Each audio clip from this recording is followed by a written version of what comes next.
Okay, in this video, we're going to look at print-on-demand products. All right.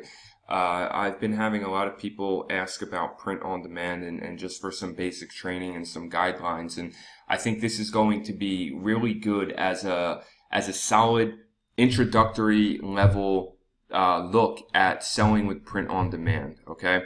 And this is a huge category. It's by no means can I cover everything in this video, but I think by watching this video, people will have a much better standing of how print on demand works. Specifically, one of the main challenges people have is what makes print on demand items sell, right? Because it's different than drop shipping, okay? What makes a drop shipping item sell is different than what makes a print on demand item sell, as in like the customer psychology and how you should be creating your products, okay? And then also with just some really good tips and ideas about how to do your niche research, how to find product ideas, and a great designer recommendation as well. So just by starting, I want to point out the actual trend right now. I know that this is from 2018, okay, and it's a little bit dated, but I'm quite positive that the top categories for 2019 and 2020 again will be very similar. All right, and the point of this is to show you that apparel and accessories are like the top selling categories, okay? Now, not all of these doesn't mean that people are buying print on demand type items, right? Like in coats and jackets, for example, or shoes and dresses. Like they may be buying drop shipped items, brand items as well. But the point is here, in all of these categories that you see on the screen, there are print on demand options, which means there is opportunity for anybody, right? Because what print on demand does really well is it's about customizing, about personalizing. So these things are commodities, right? Somebody may buy a pair of shoes from their favorite Nike brand, but it doesn't mean if they see a cool, really pair of cool sneakers or shoes that is like customized with a design that they love, say, for example, The Simpsons, right? Now, obviously that would be a trademarked item, but just as an example, you could print The Simpsons on a pair of shoes, right? And if they love The Simpsons, then they may buy that, okay? So these are just to get you thinking. Some people think print on demand is just t-shirts. And largely what I'm going to look at as examples in this is t-shirts because it's a great base to understand, and t-shirts are still, whether you believe it or not, you know, some people think like, oh, t-shirts, man, that's saturated. Yeah, I mean, yeah, it is saturated, but t-shirts is still like the biggest selling category of print on demand items for most top fulfillment companies that are doing millions. And this is not just me making this up. I've done a lot of research in working with a print-on-demand company called Motif. We've been developing a Shopify app called Merch Hero. And, you know, one of the things we looked at in the t-shirt and hoodie category is that is still by far one of the largest selling categories that people are doing very well in. It just takes creativity, right? It takes the challenge some people have with print-on-demand is compared to drop shipping is just like you find an idea and you sell what you see. You don't have to actually take it a step further other than creating good marketing around it. With print on demand, there's this extra layer of getting a design made and creating something unique for a certain audience. And so that's what I'm going to try to cover and talk about in here. And these are just like all the different types of items that you can print on, and people do well in each one. You could build a niche store just around kids and baby clothes or watches or necklaces or socks and shoes or canvas, right? There's multiple brands out there doing just canvas and killing it. Brands that, you know, big brands that have been built based off shirts, hoodies, tank tops, right? So print on demand is also not something that has to be like its own type of store, right? Some people think like, well, do I do a dropship store, print on demand store? You can do both. Print on demand can be a standalone store on its own, okay? But it can also supplement just about any other thing out there, which is what's so special about print on demand. It's great for branding. It's great for customization and personalization. It's great for upsells and cross sells, right? You could be drop shipping products in the fishing niche and then also start your own line of shirts and hoodies, right? You could be offering some sort sort of coaching service, and people that are part of your coaching service, you give them a free t-shirt, right, when they join, or some kind of free swag, some kind of free backpack or pen or pencil or notebook, right? Like private label, or even just your own product in general as a local business, or as any type of business or product. You could make matching t-shirts that match your brand, or some other sort of funny product or unique product that has to do with what it is you are. Not only is it great for branding, because it makes your store unique and stand out, it's also great as something you can offer as additional items to customers that can be personalized for them, customized for them, upsells, cross-sells. Or, again, you can create an entire print-on-demand store if you want to, just as a brand, but just don't think of it in one way. Like, this can work so many different ways. All right. Now, if you are looking at just like specifically focusing on print on demand, as in, finding a niche and you want to get started with this business model, selling print on demand stuff, then what makes a good niche? All right. Number one, specific. Okay. So you don't want to try to be something for everybody. You want to focus in on a category, and we'll talk a little bit more about this towards the end. I have some like really good pointers for how you get specific. Number two, passionate. All right. People are only going to buy custom or personalized items around stuff they're passionate about. Okay. And it has to be passionate in a way that people spend money on it. All right. This is, just think about if you're thinking about a niche idea, like, are people passionate enough about this that they're going to spend money on it? Okay. And that can be the big difference sometimes between an idea that, like, say, for example, selling items about your city. Okay. That may seem like a good idea, but maybe you're in a city that people aren't really that passionate about being from that city. They don't really care. So are they really going to spend money on stuff that's customized about their city, right? But on the other hand, say something like a sports fan, right? Now you got to be careful with sports stuff because there's a lot of trademark rules about colors and logos and things like that. But this is something where people are really super passionate about sports and their teams and things like that. So you can do really well because people spend money there. Easy to target, okay? Meaning that, like, half the battle in print on demand is getting good designs made. So the easier the audience is to identify, the more specific you are, then the better it's going to be in your testing phase. And not too saturated, obviously, right? Like, when you're in your research phase, you don't want to be trying to sell the same shirt or the same thing that 100 other people are already trying to sell. Design concepts that work for almost any niche. I'm going to just read them first, okay? And then we'll look at examples. Wordplay. This is basically when you're kind of using a clever turn on words, right?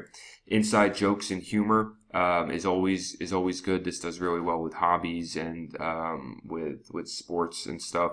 Us versus them is another thing that can be really good with jobs, with like the Second Amendment, with political issues, right? The us versus them is a strong motivator.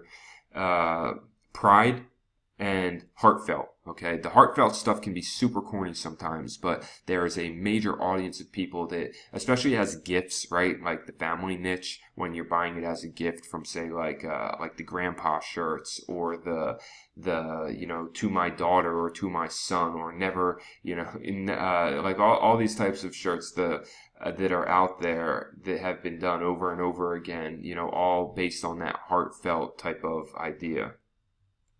So, wordplay example, I shoot people, okay? This is a camera photography niche, right? Obviously, and the play being they're, shooting people as in taking a photography shot. And I'm using t-shirts here because they're just such great examples. And these designs, they could be used across multiple products, right? It doesn't just have to be t-shirts. Some of these could be used on like coffee mugs or just various different types of designs. But these are good to kind of just get the juices flowing and look at some examples, okay? Sleeping habits by profession, right? Teacher, engineer, student, nurse. Inside joke, because nurses are always on call, right? They work really long hours. So basically the joke being that they never get to sleep. Us versus them example. This is an American, proud to be a patriot type of thing. You know, where Americans, and it's not everybody, right? But again, just an us versus them example. Offended, I'll help you pack. Right? Very simple. And one thing you're going to notice about all of these as we go through them is that designs are not necessarily complicated, right? And, you can sell with complicated designs. I'm not going to say that you can't. Complicated designs in art can do fantastic, right? But it doesn't need to be, all right? A lot of times in print on demand, if you notice, what's really going to connect with people is the messaging. It's the messaging in print on demand that makes it work. That's why it's different than drop shipping. Drop shipping is usually about solving some sort of problem or something that's really cool or unique or some sort of gadget. Print on demand is all about the message because you're just selling on commodities. You're selling on items that people can get anywhere. T-shirts, leggings, notebooks, wall art, coffee mugs, right? So the only thing that's different and special is the message that you're creating. And a lot of times the message doesn't even need to be designed in an overly complicated or fancy way as long as it looks good, okay? And we'll talk about that as we go. A pride example for veterans. I am a veteran. My oath of enlistment has no expiration date, right? This would only mean something to a veteran, but veterans have a lot of pride in being a veteran, so then, you know, that's why somebody would buy this. And heartfelt example, only the best dads get promoted to grandpa. Again, simple design, something that probably a kid, a daughter, a son would buy for their grandpa. And it works just based on the heartfelt passion, right, of wanting to give it as a gift, really. A grandpa wouldn't buy this for himself. Either his wife might buy it, or the kids might buy it, or even the grandchildren might buy it. But, you know, like this is kind of the whole gift idea that works really well in the family niche. All right, and again, you notice these designs are clean, they look good, but they're simple. They're not overly complicated designs. You could get this made on Fiverr for, you know, 10, 15 bucks, really. All right, 3 types of design categories, okay? It's breaking it down a little bit more. Evergreen designs, which means you could sell them at any time. There's trending designs, which are based on current events, and then, of course, seasonal designs that can be based on season and holidays. All right, and you can mix and match these two, of course, but these are types of categories to help you just further break down, right? I just looked at design concepts that work and some examples, and then here's design categories that work as well when you're looking for ideas. So this is an evergreen example. This could be sold any time of the year. My wife has an awesome husband, okay? Very simple, but it works, and this has been even taken. When you see ideas like this, sometimes you can personalize it a step further, right? My wife has an awesome husband who's a trucker. You know, my wife has an awesome husband who is tattooed. My wife you know, like, I'm just spitballing examples here, but my wife has an awesome husband with a beard, you know, and there's different ways that you could personalize the item even a little bit more when you see an original design concept has worked like this, but maybe it's already been sold too much, but you want to think about how could you do something similar to a more specific niche. Trending design, Make Liberals Cry Again 2020. This is a political trending design for America, for people who like Donald Trump, people who are Republican, right? And another trending design, Best Mom Ever. This would be something trending for Mother's Day, okay? You buy as a gift for your mom. Trending design based on a holiday, St. Patrick's Day. Okay, so this is something, St. Patrick's Day, the Irish clover, the lucky clover in there with the American flag, and then of course designed for green because people wear green on St. Patrick's Day. Seasonal design example, this is one that people do every year for Christmas. They do the ugly sweater designs. Now, there are ways that you can do print on demand and do full all over prints that would even be better and take it a step further, but this is just a quick example to show you seasonal, right? The ugly sweater design concept for Christmas specifically. And then finally, combining categories is another way you can do this when you have a niche and you're combining it with a trend, where you have a niche, you're combining it with a season. You have a niche, you're combining it with an activity. So let's look at some examples. Here's a trend with a niche, Pug of Thrones, okay? So it's combining the niche of people who like pugs with the trend of Game of Thrones when it was super popular, especially around the last season coming out, right? And they took the pugs, and this one's more complicated, right? This actually requires a good designer who took all these pugs and then basically designed them to match Game of Thrones characters.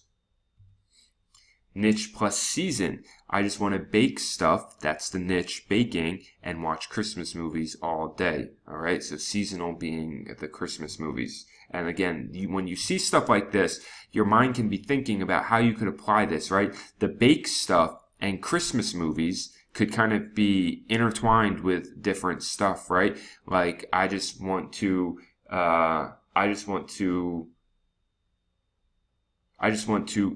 let's say I'm trying to think of an example. I just want to drink beer and watch football games all day, right? Like that's another example that, and then you would change obviously the little icons and logos in there, but that would be a different niche, you know, the niche would really be football or drinking, and the season would be football season, right?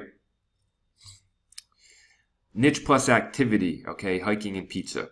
All right, now some of these designs, like this one's a little general. This might be hard to sell, but you know you can. I'm just showing it as an example because there's multiple ways you could combine something like this with a niche plus an activity, right? Where it helps with your targeting on Facebook because you know the niche, you know the activity, you combine them together. You have a targeted campaign of people you know who are interested in both of them.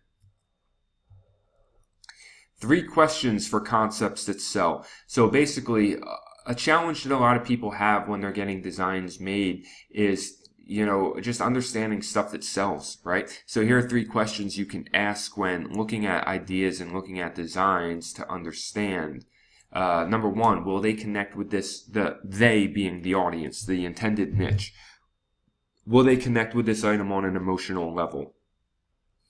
There has to be, like I said, it's all about the message, right? So there should be some sort of emotional connection of why they like that and why they would wear that. Will this item feel like it was made for them? Okay, really personalized, specific, custom to that audience. Will they get excited about it?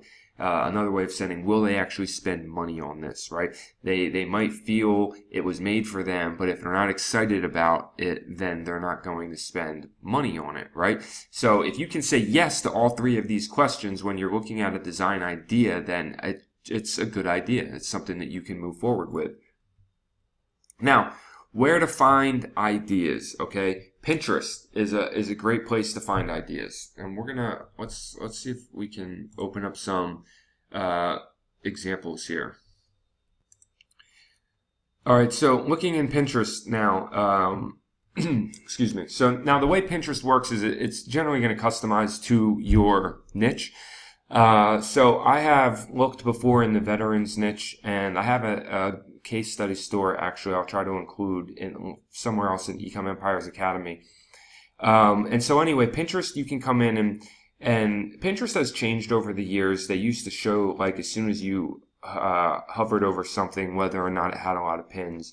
Now they don't, but you can still open up ideas that look good and excuse me, and get an idea.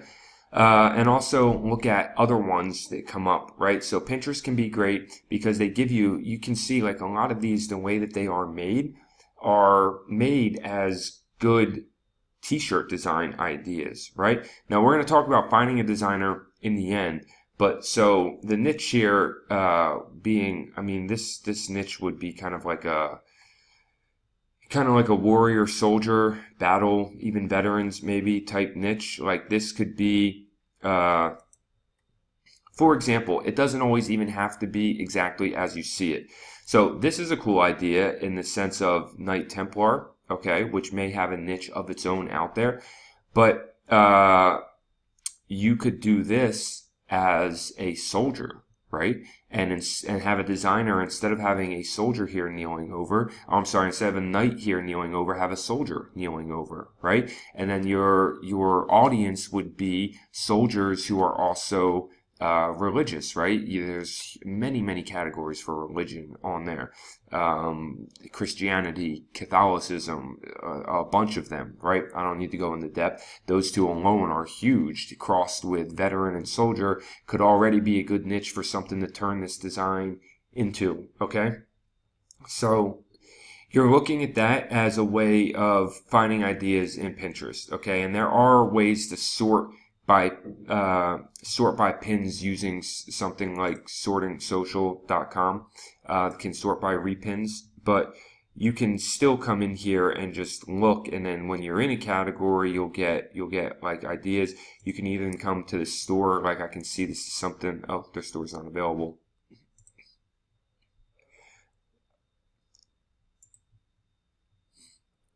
And Pinterest works, I didn't even have to search for that, but Pinterest works based on keywords, right? So like veterans. And then you see some of these things in here, right? So you could come into veterans and actually look at some of these designs and ideas that could be good. Okay, so it's just a one part. Pinterest is a great place to start the research phase because it's all, things like this. Okay. It's good quotes, it's memes, it's designs that can oftentimes be translated very well into something that is a t-shirt, right? So like this one is on Redbubble.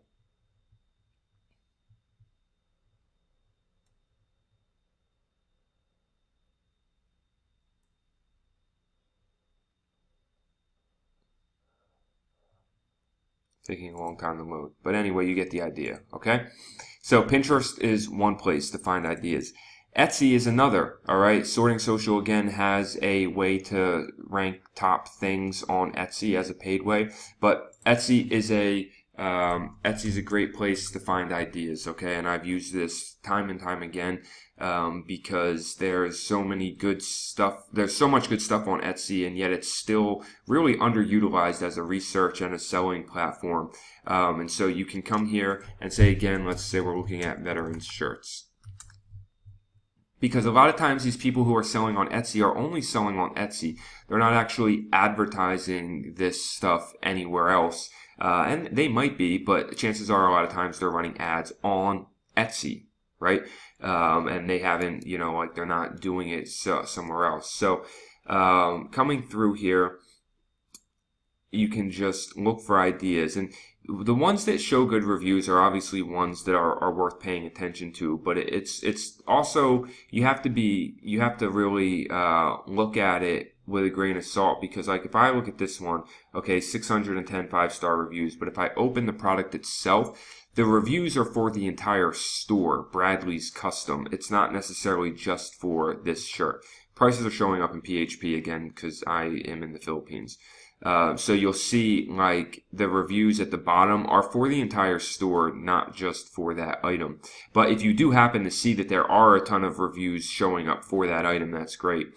But anyway, this is, like a place where you can come and get design ideas, just seeing what other people are selling. Like this one, for example, was one that I used in the case study because it's a good idea, right? I'm a veteran myself, so I know that DD-214 is your paper you get, your document for when you get out of the Army. I can't think of the technical term right now, but when you get out of the Army, right, when you out process, they give you a DD-214, right? And so DD-214 alumni is a clever idea because it basically means that you were a veteran, in a different way of saying it, kind of comparing it to the whole school market, right? So for veterans especially who maybe then went to college, but they graduated, from the school of the Army as a veteran.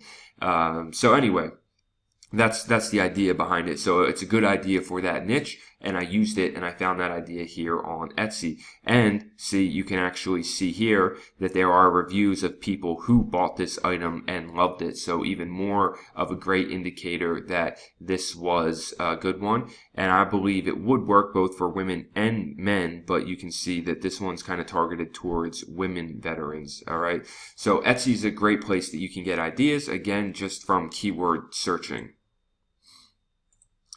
Other places to find ideas. This is Redbubble, Sunfrog, Teespring.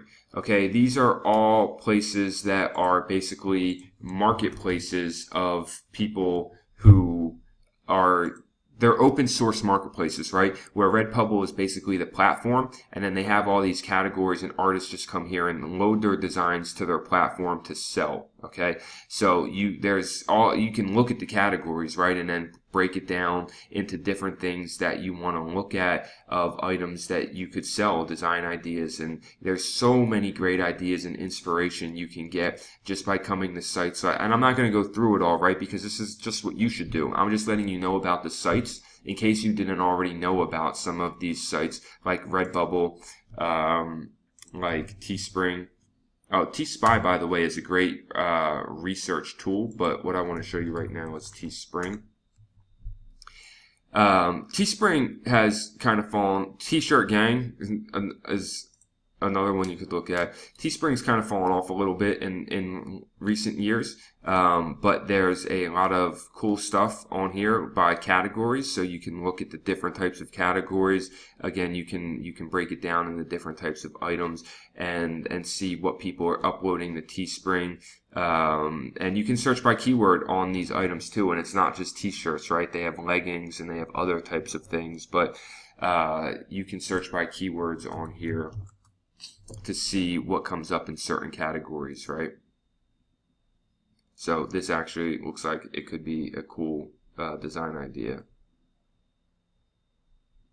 So, right, another good design idea. So they have some, you know, some sites on this, some other ideas just by searching these marketplaces, and then also Sunfrog as well. Sunfrog is another big one. Again, it's just open source, so I'm not saying to go in here and steal people's designs, but you can get ideas, not only niches, but see what's trending, get ideas of stuff that's working and doing well. Right, like this is, you know, clever design, right, based on people that like the game Punch-Out or Nintendo, or, you know, and this is not trademarked because they just drew a character on a shirt, right? So again, you can come by searching by categories, right? This gives you a great idea because Sunfrog is categorizing obviously the top categories that people buy in, otherwise they wouldn't be a category. So it gives you an idea of great niches that work, and then that you can come in here and look at these niches and see what kind of stuff, you know, clever. Best mom in the galaxy, best dad in the galaxy, written in the Star Wars font, but not copying Star Wars in any type of way, just playing on the words with the font, right? Like this one, Father, that's clever too, right? So you can come get cool design ideas from these types of sites, okay? I mentioned T-Spy. I don't think I did, so I don't have it in here. But T-Spy is a way that this is still one of the only and one of the best spy tools for print on demand specifically, especially t-shirts specifically, right? Because what you can do then they have a free trial that you can create an account, and then I think it goes to $47 a month. But T-Spy lets you basically search trending campaigns across a lot of these different platforms, like Facebook ads, what's trending on Facebook, new designs that are being launched, what's trending on Teespring, and like some of the different niches and things like that. So T-Spy is something great to check out too if you want a way that you can kind of automate the research process. Now let's talk a little bit about actually getting into some practical advice for how you choose niches. All right, and this is not something I made up. All right, I learned this from just kind of studying some of the great people out there, like Donald Wilson, who is the founder of Gearbubble, which is a fantastic platform that you can use for POD if you don't want to sell on Shopify. I'll mention it here quickly, actually. because they have actually really blown up in the past couple years. I think they have more traffic now than even Teespring. And Gear Bubble is a platform, right? So it's not for selling on Shopify, really. It's for if you want to sell on their platform. But you can use them to sell on Etsy or on Amazon as well, or right on their platform. But you can also look in you can shop, right? You can shop and look in their categories as well, right? So it's not only a place that you can sell, but it's a place that you can do research and see what's working, not just for t-shirts, but for coffee mugs, for necklaces, for look at this coffee mug here. Super simple, right? But it's based on the message of why it does so well. To my wife, I loved you then, I love you still. Always have, always will. It's a color changing mug. It starts out dark, cold, and when you fill it, it gets hot, and that message comes up.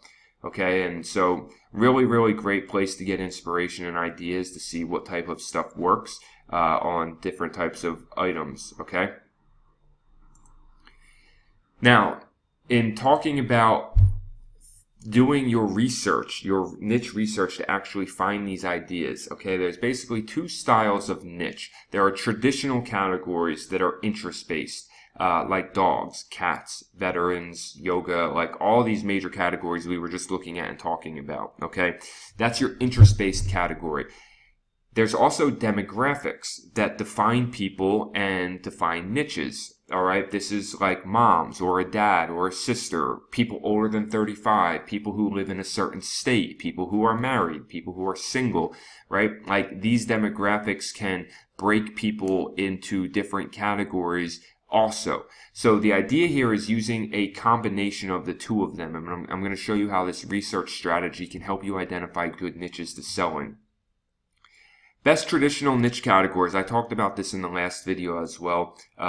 Pets, family, hobbies, professions. These are always some of the biggest. And when I say niche, like these are broad level categories. They have sub niches.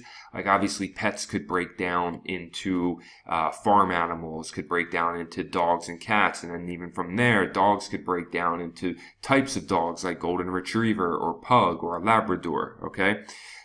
Family as well breaks into the sub niche of husband, wife, or girlfriend, boyfriend, or brother, sister, grandpa, grandma. Okay. Hobbies, professions, same thing. That's obvious. Multiple hobbies and professions with each one. But these are huge categories, right? And they're very profitable, and there's always new ideas and new things that you can sell across many, many items to do well in these categories, no matter when you're getting started.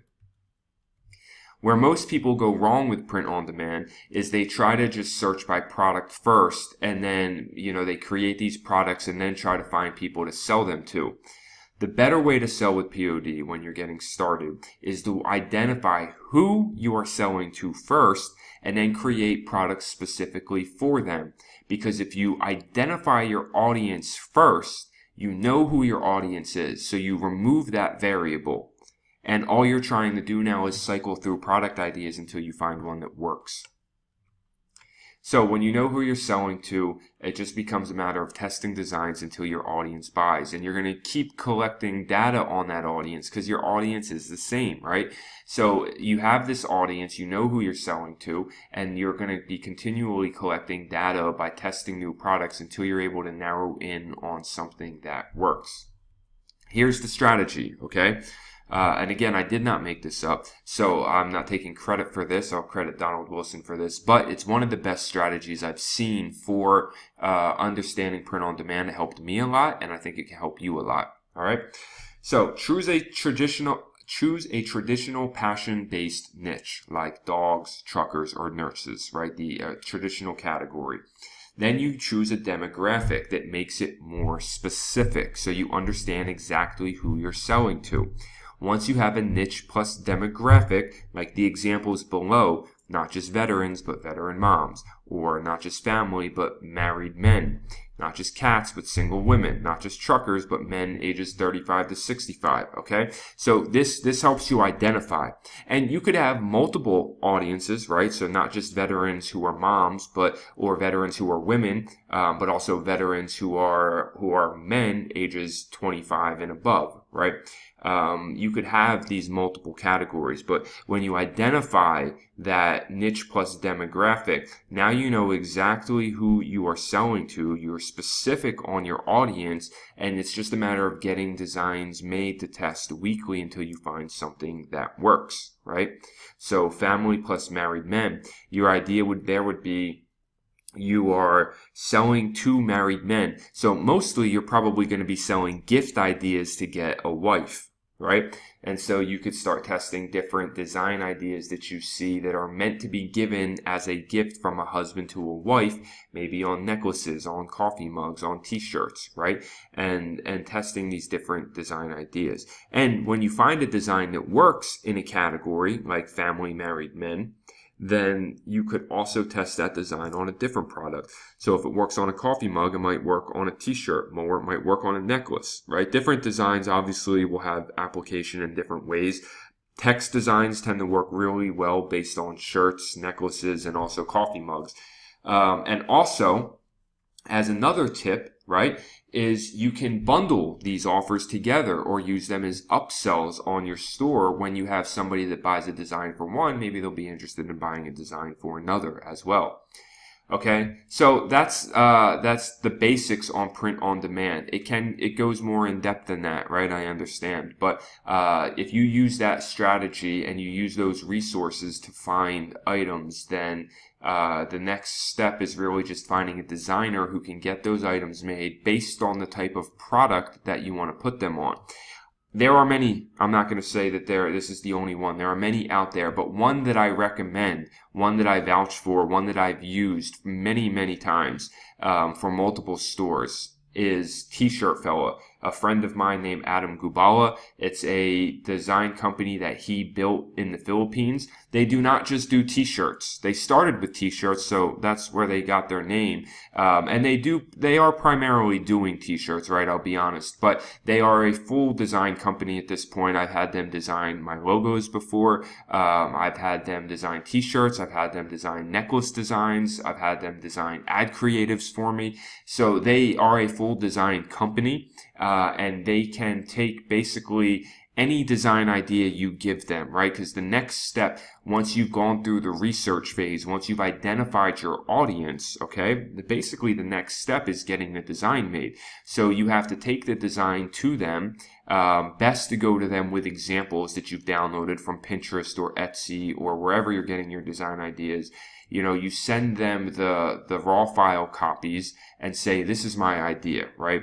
I want it to look like this. Here's the concept. Use this one that I attached as an example, but change this, and this, right? So you want to give them very specific, clear instructions, and they will give you fair, affordable prices for designs. And you know that you can trust them. They're reliable. They do good work. Okay. So that's my recommended resource. And that is the full training on POD, just within like the understanding what products sell, what works in the POD market, and, you know, how to identify concepts that work, and then find ideas out there across different platforms, and then get those designs made. That's basically everything that we covered here, which is a really good start for getting you into the POD game. And as we go through the rest of this, right, it just picks up. This is a different research method than dropshipping, different resources of places to look than dropshipping. But, you know, after this point now, building a store, launching and testing ads, like it's all going to apply the same to dropshipping and print on demand. It's just this part that is different, of finding your ideas, where to go to find ideas.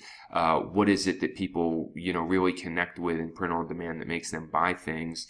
And, you know, where should I get my designs made? All right. So thank you for watching this video. Again, hope you got a lot of value out of it, for starting POD with any type of business, whether it's niche store on your own, or you're just adding it on to some sort of store as an upsell or branding or something additional that you can do.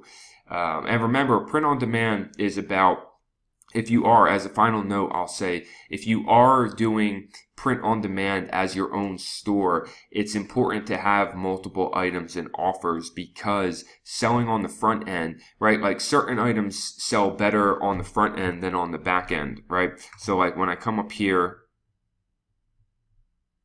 okay, shirts are low price front end items, because there's not, like when it comes to a shirt, mostly around the $20 range, or unless you're a premium brand, is where you can sell a t-shirt for and people will pay. Your margin on that, if you're selling on Facebook ads, is not going to be great as a front end product. Hoodies, it's much better. There's a better margin on hoodies. Necklaces and watches, much better margin on necklaces and watches. Leggings, good margin on leggings, right? Canvas, good margin on canvas. Not a good margin on coffee mugs, okay? Coffee mugs tend to work really better on platforms like Etsy and Amazon, where people search for them. But some of these items can offer great upsells. Coffee mug could be a great upsell for a t-shirt or a hoodie. Hoodie could be a great upsell for a shirt, okay? Or vice versa, right? A necklace could be a great upsell for a shirt or a watch, or if you're selling shoes, then the socks could be a great upsell. It's all based on what you're selling, but just think about that you can combine items to drive your average order value higher. And this is a little bit more of an advanced concept that you can look at in more depth on its own later. But the concept here with print on demand, the reason that I'm mentioning it is the margins on some of these products can be lower than on others, and so you want to utilize what you can the best, right, to get good margins. And that's either by bundling products, having upsells, or choosing the products you sell on the front end to have higher margins. Okay, thanks for watching this video. I will see you in the next one, where we start talking about creating a good offer.